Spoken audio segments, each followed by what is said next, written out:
Hello students. तो आज हम बात करेंगे केमिकल काइनेटिक्स में और न्यूमेरिकल्स की तरफ। तो इसमें देखो न्यूमेरिकल्स दो तीन तरीके से पूछे जाते हैं। एक तो परसेंटेज में वैल्यू दे दी जाती है, उसमें तो कुल समय पूछ लेते हैं या टी हाफ पूछ लेते हैं और कभी कभी के की वैल्यू पूछ लेते हैं।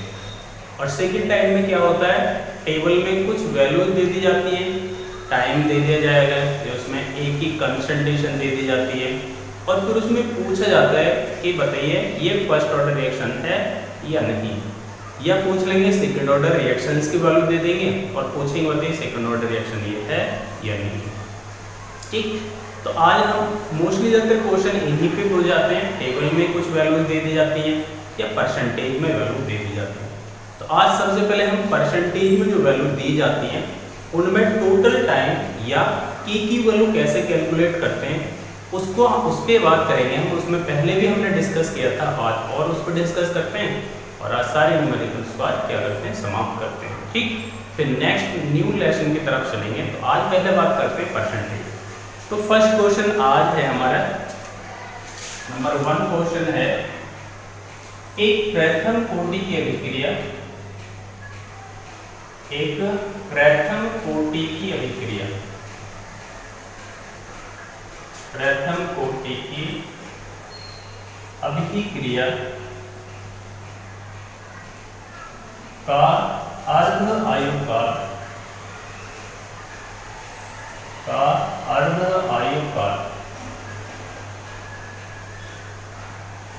अर्ध आयुकाल 60 मिनट है, 60 मिनट है। तो अभिक्रिया का 90% भाग, तो अभिक्रिया का 90% भाग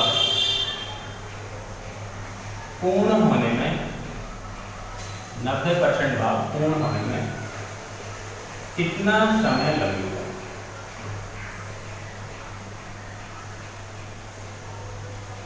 कितना समय लगेगा? तो ये क्वेश्चन है हमारा, यानी एक प्रथम कोटि की अभिक्रिया है जिसका अर्ध आयुकाल क्या है, 60 मिनट। तो अभिक्रिया का 90% भाग पूर्ण होने में कितना समय लगेगा? ठीक, तो आपको मैंने बताया था अर्ध आयुकाल क्या होता है, वह समय जिसमें अभिकारक की प्रारंभिक मात्रा विघटित होकर के आधी रह जाती है, वो समय ही उसका अर्ध आयुकाल कहलाता है, जिसको हम टी हाफ से या टी 0.5 से प्रदर्शित करते हैं, उसको रिप्रेजेंट करते हैं। तो चलो सॉल्व करते हैं और देखते हैं कितना आंसर आता है इसका। तो देखो अर्ध आयुकाल क्या है, 60 मिनट, यानी टी हाफ क्या है हमारा, 60 मिनट। तो हम इसको पूरे को हल वैल्यूज रखते हैं, टी हाफ बराबर है 60 मिनट। ठीक, तो टी हाफ 60 मिनट है, अभिक्रिया का 90% पूर्ण होने में कितना समय लगेगा? तो जहां शब्द आ जाए पूरे होने में, इसका लोग पूछ रहा है टोटल टाइम कितना लगेगा, यानी कुल समय कितना होगा, और कुल समय को हम दर्शाते हैं टी से। तो इसका मतलब हमें यहाँ क्या निकालना है, टी निकालना है।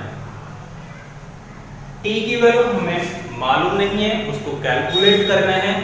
अब देखो 90%, तो जहां परसेंटेज में वैल्यू दे दी जाए वहां इसका मतलब क्या होगा, अभिकारक की जो प्रारंभिक सांद्रता होगी उसको हमें 100 मानना पड़ेगा। तो यहाँ पे प्रारंभिक मात्रा कितनी है, परसेंटेज यानी 100। तो प्रारंभिक मात्रा यानी स्मॉल a बराबर है इसकी 100। अभिकारक की प्रारंभिक मात्रा किसे दर्शाते हैं, स्मॉल a से, और उसको कितना मान लिया हमने, 100।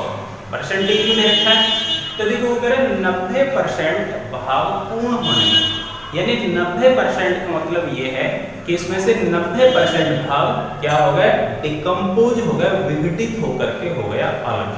तो इसका मतलब क्या है, विघटित हुई मात्रा क्या होती है, x। तो x बराबर है 90, यानी 100 में से 90% भाग क्या होगा, विघटित होकर के अलग हो गया। अब बचा कितना उसमें, a माइनस x, यानी 100 माइनस 90, तो बराबर बचेगा 10। यानी इसकी जो शेष मात्रा बची है वो कितनी बची है? 10% बची है।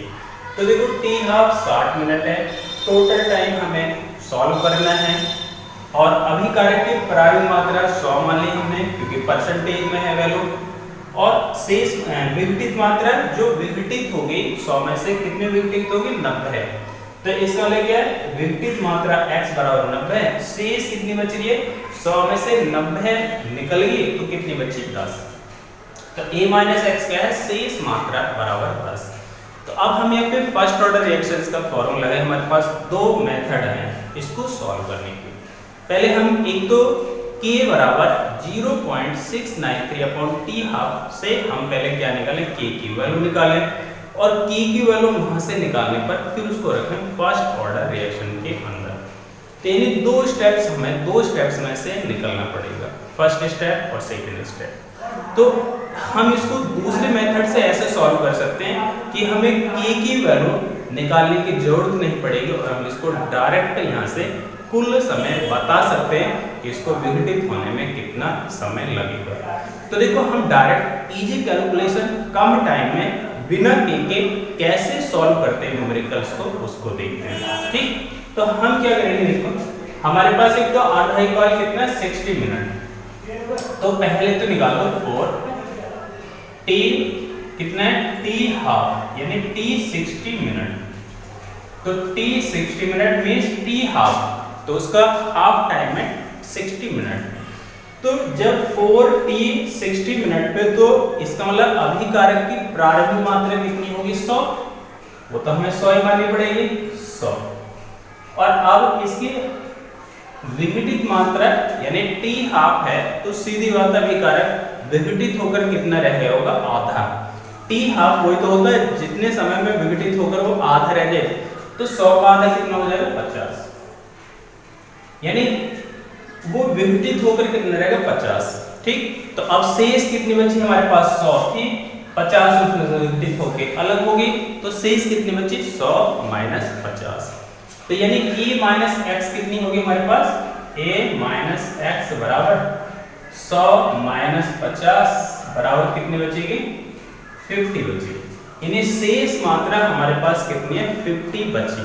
ठीक, अब हम इसमें वैल्यू रखेंगे, यानी t 60 बराबर फॉर्मूला है 2.303 upon k log base 10 a upon a minus x is equal to first order reaction से k यहाँ था, t इधर पक्षांतर कर दिया, मैं k को इधर लेके t को इधर लिया है, वो तो सब पक्षांतर हो जाएगा सॉल्व। तो t 60 बराबर क्या है? 2.303 अपॉन में k log बेस 10, हमारी प्रारंभिक मात्रा कितनी है? 100, और बटे a माइनस एक्स कितनी है? बटे में 50। तो 50 से कैंसिल कर दो, 2 बार कैंसिल हुआ, तो ये बचा 2.303 अपॉन के, और ये बचेगा log बेस 10 2। यानी t 60 मिनट बराबर आ गई। ये इक्वेशन बन गई फर्स्ट, इसकी इक्वेशन का मान लिया हमने फर्स्ट। ठीक है, यानी हमने t हाफ के लिए इक्वेशन बना ली। अब बनाते हैं इसके लिए t 90% के लिए सेकंड इक्वेशन। तो चलिए उसको बनाते हैं और इसको जैसे साफ कर देते हैं। तो देखो t 60 के लिए कैसे बनेंगे, यानी 4 t 90% के लिए, यानी 490%, 490%। तो देखो 90% है, मींस यहाँ भी अभिकारक की प्रारंभिक मात्रा कितनी माननी है? 100। तो a बराबर कितना है यहाँ? 100। अब उसमें से x बराबर कितनी मात्रा विघटित होगी? 90, यानी 90 तो इसमें से विघटित होगी, तो a माइनस एक्स बराबर कितनी बचेगी? 10 बचेगी। तो 100 में से 90 माइनस कर दो, कितनी बचेगी? 10। अब इसको देखो फॉर्मूला रखो, t 90% बराबर 2.303 अपॉन के log base 10 a upon a minus x.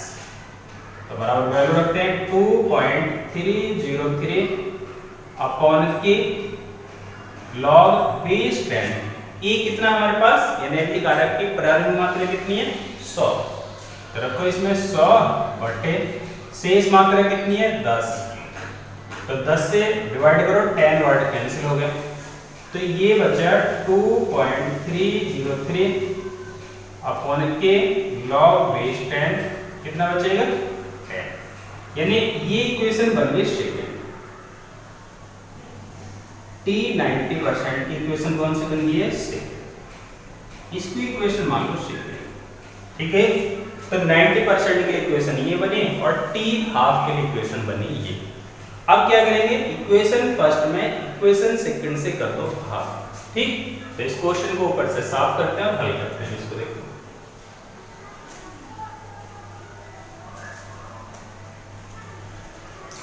तो देखिए सॉल्व करते हैं इक्वेशन में, यानी इक्वेशन फर्स्ट में डिवाइड कर दो इक्वेशन सेकंड से, इसमें भाग कर दो। तो इक्वेशन फर्स्ट के हमारे पास T60, तो रखो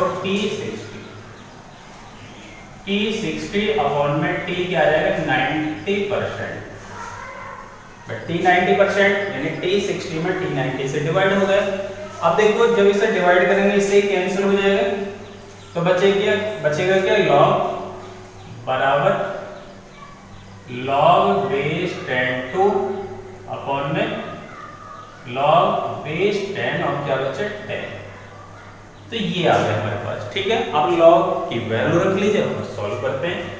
तो log 2 की वैल्यू कितनी आ जाएगी 0.3010 अपॉन में कितने बचेगी,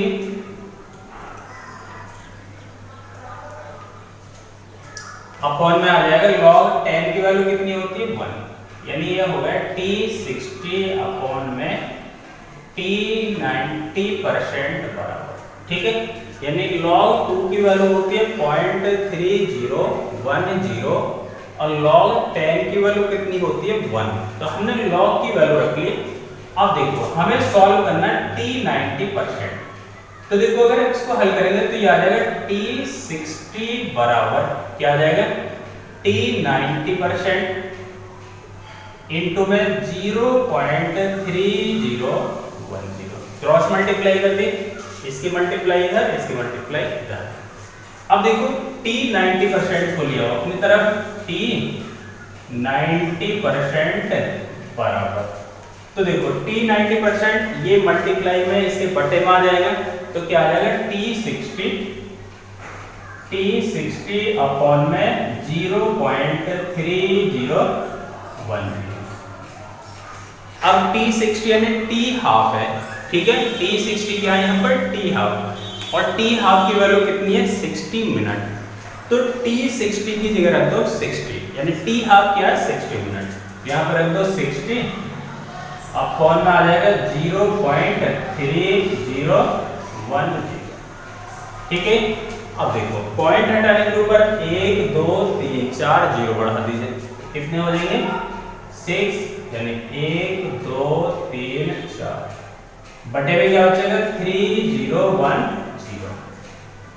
ठीक है। तो देखो अगर हम इसको पूरा 3000 मान लें तो 3 0 से 3 0 ऊपर कैंसिल हो जाएंगे, तो नीचे बचेगा 3 और ऊपर बचेगा 600, यानी ये 200 बार कैंसिल हो जाएगा।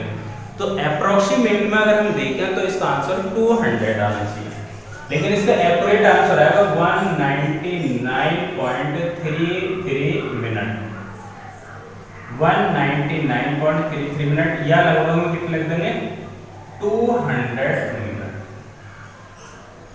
यानी इसका जो 90% T90%,